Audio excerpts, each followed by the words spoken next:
smoking Port Said greets British expeditionary forces as they arrive for an assault landing. The city had been consistently bombed for days before the amphibious operation. Oil dumps go up in flames under the pounding, and the harbor is littered with sunken vessels, some bomb victims, others scuttled by the Egyptians. Egyptian airfields and key military points were occupied by British and French forces, but an uneasy stillness lay over the Suez Canal zone. A ceasefire was in effect, but the question of withdrawal led to stalemate, an Anglo-French refusal to pull out troops until the arrival of a United Nations police force. As the force, composed of Canadian, Colombian, and Scandinavian units, was being mustered, tension in the Mideast crisis continued, unabated.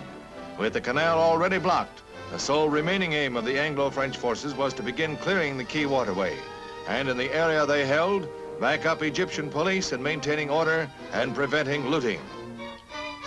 The invaders marked time while the diplomacy of the world through the United Nations General Assembly strove to reach a settlement to satisfy all sides and remove one of the gravest threats to peace in recent years.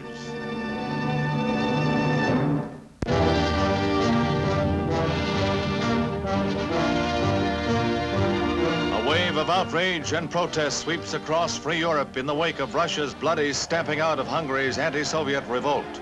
In West Berlin, torches lit a mass meeting of thousands. In Paris, angry crowds attacked the stone fortress that houses the French Communist Party, setting fire to the massive structure during a 4-hour riot. Holland, after a nationwide moment of silence and sympathy for Hungary, crowds stormed Communist Party headquarters in Amsterdam. One of the most orderly cities in Europe saw angry fighting, a fiery demonstration that summed up the continent's reaction to the Red Army's sack of Budapest.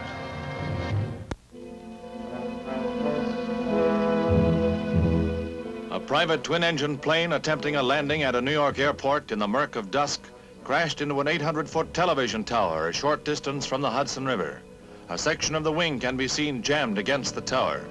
Following the crash, the plane gyrated 7 blocks and smashed into an apartment house sheltering more than 100 persons. Flaming gasoline added to the hazard as wreckage from the plane mingled with debris from the shattered building.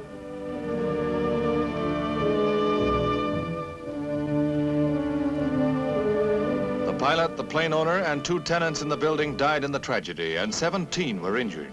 So weakened was the tower that 2,000 are evacuated from the area as workmen cut away the top portion which falls against the side.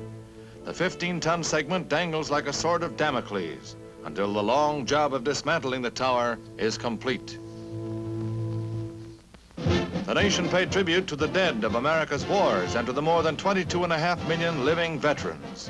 Traditional Veterans Day ceremonies were held in Arlington National Cemetery, where James Stewart, film star and Air Force Reserve Colonel, said that this country must never neglect its sacred obligation to honor those who died in battle. Veterans Administrator Higley laid the presidential wreath on the tomb of the unknown soldier. Valor and sacrifice of past wars against the background of a new grim threat to peace. With the world in crisis, the Navy goes on the alert and disperses its forces ready for instant action. The carrier Yorktown receives a full complement of planes as she makes ready for sea duty.